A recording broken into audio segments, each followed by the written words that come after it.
Era todavía de noche cerrada cuando la ciudad de Londres dormía profundamente, pero en una pequeña habitación fría, sin adornos, un hombre ya estaba de rodillas. Las 4 de la madrugada.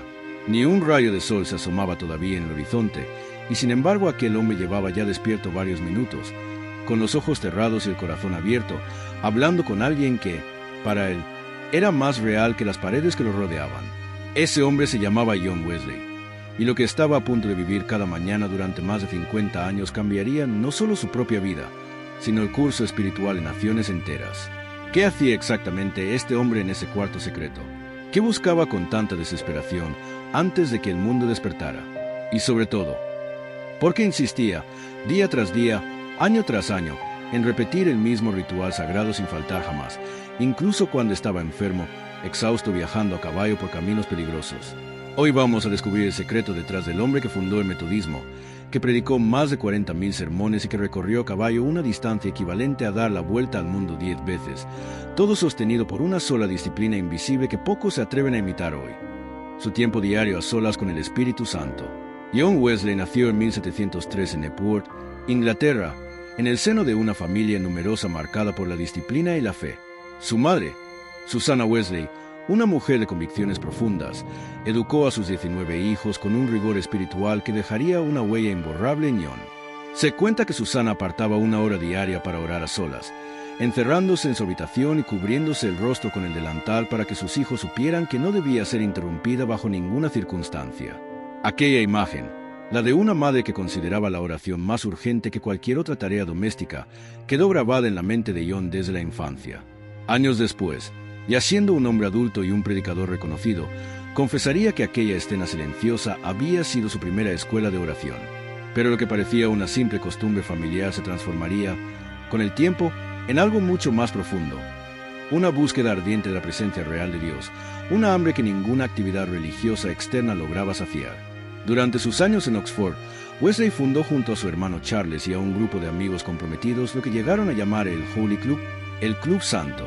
Sus compañeros los apodaban burlonamente metodistas por la extrema metodología con la que organizaban su vida espiritual: horarios fijos de oración, estudio bíblico riguroso, visitas a prisiones, ayuno regular y exámenes constantes de conciencia. Pero aquí viene la parte que pocos cuentan. Toda esa disciplina, todo ese aparato de reglas y horarios, no le dio a Wesley lo que él realmente buscaba. Podía orar durante horas, ayunar con precisión matemática, comulgar semanalmente y aún así sentir un vacío devastador en su interior. Él mismo lo reconocería después con una honestidad brutal. Tenía la religión de un siervo, pero no la certeza de un hijo. Cumplía reglas, pero no conocía al Espíritu. Y esa distinción, la diferencia entre la religión externa y el encuentro interior con Dios, es precisamente la clave que vamos a desentrañar en los próximos minutos, porque ahí está el verdadero secreto que transformó su vida para siempre. En 1735, Wesley viajó a la colonia de Georgia, en América, con la intención de evangelizar a los nativos y servir como pastor de los colonos ingleses. Durante la travesía por el Océano Atlántico, el barco fue sacudido por una tormenta feroz que amenazaba con hundirlo. Los pasajeros ingleses gritaban aterrorizados, convencidos de que iban a morir. Pero Wesley observó algo que lo dejó profundamente perturbado. Un grupo de hermanos moravos, cristianos alemanes que viajaban en el mismo barco, permanecían absolutamente serenos, cantando himnos en medio de la tormenta, sin el más mínimo rastro de pánico en sus rostros. Cuando la tormenta pasó, Wesley se acercó a uno de ellos y le preguntó por qué no habían tenido miedo. La respuesta que recibió lo marcó de por vida. «Nuestras mujeres y niños no temen morir», le dijeron. Wesley, que se consideraba a sí mismo un hombre de fe, un predicador ordenado, un misionero dispuesto a cruzar el océano por el Evangelio, tuvo que hacerse una pregunta devastadora. Si esos campesinos alemanes tenían una paz que él no poseía, ¿acaso su propia fe era genuina? ¿Tenía él realmente al Espíritu de Dios morando en su corazón? ¿O solo llevaba consigo un cristianismo de apariencias, correcto en la forma pero vacío en la sustancia? Esa pregunta lo perseguiría durante los siguientes 3 años como una sombra imposible de esquivar. La misión en Georgia terminó en fracaso, marcada por conflictos personales y un profundo desencanto espiritual. Wesley regresó a Inglaterra sintiéndose, en sus propias palabras, un hombre que había ido a América para convertir a los indios, pero que en realidad nunca había sido convertido él mismo. Fue entonces cuando volvió a cruzarse en su camino otro hermano moravo, Peter Boller, quien le habló de una fe diferente, no una fe basada en el esfuerzo humano, en la disciplina religiosa o en el cumplimiento de reglas, sino una fe que nacía de una relación viva y personal con Jesucristo a través del Espíritu Santo. Boller le insistió en algo que resultaba casi ofensivo para un hombre tan metódico como Wesley. La salvación no se ganaba con obras, se recibía por gracia, mediante una fe que traía consigo una certeza interior inconfundible, un testimonio del Espíritu que confirmaba en el corazón del creyente que era hijo de Dios. Wesley, escéptico al principio, decidió poner a prueba esa enseñanza no con argumentos teológicos, sino buscando en las Escrituras y observando la vida de quienes decían poseer esa experiencia. Y entonces llegó la noche que cambiaría la historia del cristianismo mundial. El 24 de mayo de 1738, Wesley asistió, casi sin ganas, a una reunión religiosa en la calle Aldersgate, en Londres. Alguien estaba leyendo en voz alta el prefacio de Martín Lutero a comentarios sobre la epístola a los romanos. Mientras se describía el cambio que Dios obra en el corazón humano a través de la fe en Cristo, algo indescriptible sucedió dentro de Wesley. Él mismo lo relató después con palabras que se han hecho célebres. Sintió su corazón extrañamente entibiado y experimentó la certeza absoluta, plena, inconfundible, de que Cristo había quitado sus pecados, incluso los suyos propios, y lo había salvado de la ley del pecado y de la muerte. No fue una idea, no fue una conclusión lógica después de estudiar teología durante años en Oxford. Fue un encuentro. Fue el Espíritu Santo tocando de manera real y perceptible el corazón de un hombre que había pasado toda su vida cumpliendo reglas religiosas sin conocer realmente a aquel a quien decía servir. Esa noche, en Aldersgate, nació el verdadero John Wesley, el que conocemos hoy como el padre del avivamiento metodista. Pero, y aquí está lo más importante para nosotros hoy, esa experiencia inicial no fue el final de su búsqueda, sino apenas el comienzo de una nueva forma de vivir en comunión constante con el Espíritu Santo, una comunión que él decidió cultivar, cuidar y proteger cada día, sin excepción, durante el resto de su larga vida. A partir de ese momento, la oración dejó de ser para Wesley un deber religioso y se convirtió en el oxígeno mismo de su existencia. Y aquí es donde entramos en el corazón de lo que queremos mostrarte hoy. ¿Cómo era, en la práctica, ese tiempo diario que Wesley pasaba a solas con Dios? Los registros históricos, sus diarios personales y los testimonios de quienes lo conocieron de cerca nos permiten reconstruir con bastante precisión su rutina espiritual, una rutina que sorprende por su rigor, pero que sobre todo revela una convicción inquebrantable, que sin tiempo a solas con Dios, ningún ministerio, por más exitoso que pareciera externamente, tenía verdadero poder espiritual. Wesley se levantaba invariablemente a las 4 de la madrugada, no a las 5, no a las 6 según le apeteciera cada día, sino a las 4 en punto, todos los días de su vida, durante más de medio siglo. Consideraba que esa hora, cuando el mundo entero permanecía en silencio, las distracciones aún no habían despertado, era el momento ideal para encontrarse con Dios sin interrupciones. Solía decir, con esa contundencia que lo caracterizaba, que un predicador que dormía hasta tarde no podía tener el fuego necesario para despertar a una nación dormida espiritualmente. Las primeras horas de la madrugada, entre las 4 y las 6, las dedicaba enteramente a la oración y al estudio de las Escrituras. No se trataba de una lectura apresurada ni de una oración mecánica repetida de memoria. Wesley leía la Biblia en griego y en hebreo, comparando traducciones, buscando el sentido más profundo del texto, y luego convertía esa lectura en conversación viva con Dios, deteniéndose largamente en intercesión por las personas que conocía, por los predicadores que había enviado a distintas regiones de Inglaterra, por los enfermos, por los que estaban lejos de la fe. Pero lo que hace verdaderamente fascinante la vida de oración de Wesley no era solamente su horario matutino, sino la forma en que integraba momentos de comunión con el Espíritu Santo a lo largo de todo el día, sin importar dónde estuviera. Viajaba a caballo distancias enormes, a veces más de 30 kilómetros diarios, predicando varias veces al día en pueblos distintos, y utilizaba precisamente esas horas de viaje solitario como tiempo adicional de oración y meditación. Se sabe que leía libros mientras cabalgaba, sosteniendo las riendas con una mano y el libro con la otra, y que muchas veces esas lecturas eran interrumpidas por momentos espontáneos de oración en voz alta, hablando con Dios como quien conversa con un amigo íntimo que camina a su lado. Para Wesley, no existía una separación tajante entre la vida espiritual y la vida ordinaria. Cada actividad, desde escribir una carta hasta atender a un enfermo, era una oportunidad para mantenerse consciente de la presencia del Espíritu Santo, lo que llamaba a practicar la presencia de Dios de manera continua, no solo en momentos formales de oración. Ahora bien, quizás te estés preguntando, ¿qué hacía exactamente Wesley durante esas horas de oración? ¿Cuál era el contenido, la estructura, el método detrás de esa disciplina tan admirada? Y aquí llegamos a uno de los aspectos más reveladores de toda su vida espiritual.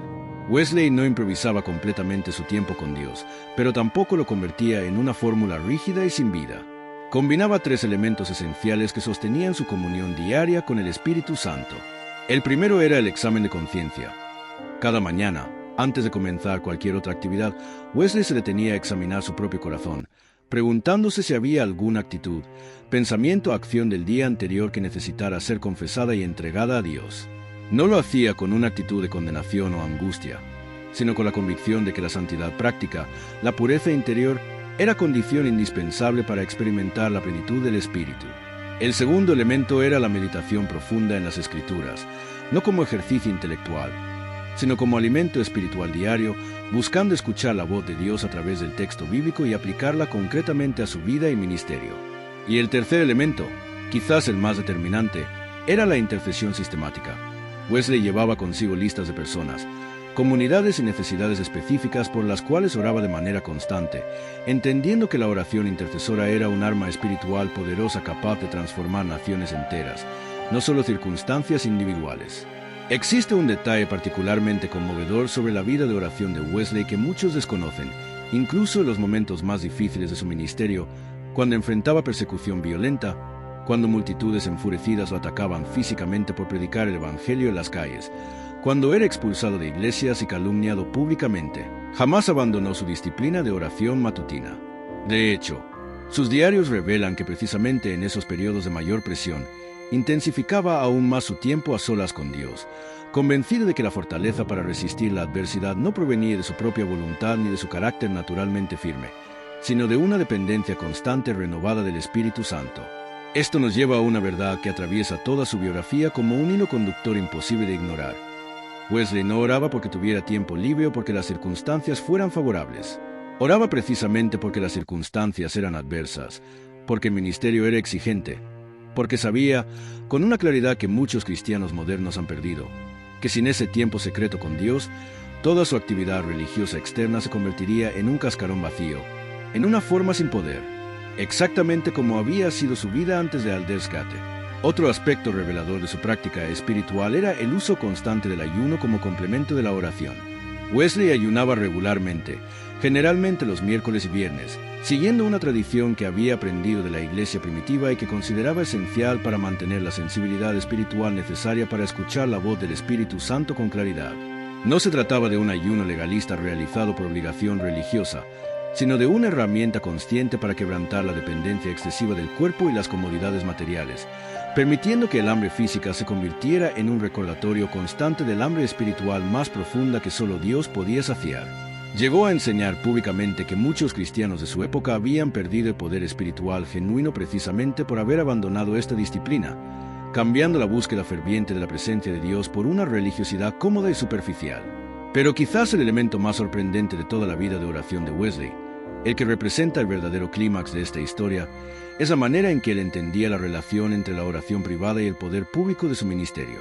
Wesley predicó al aire libre ante multitudes que llegaban a superar las 20,000 personas, sin ningún tipo de amplificación de sonido, y sin embargo se cuentan numerosos testimonios de personas ubicadas en los extremos más lejanos de aquellas multitudes que escuchaban su voz con total claridad, como si estuviera hablando directamente a cada uno de ellos.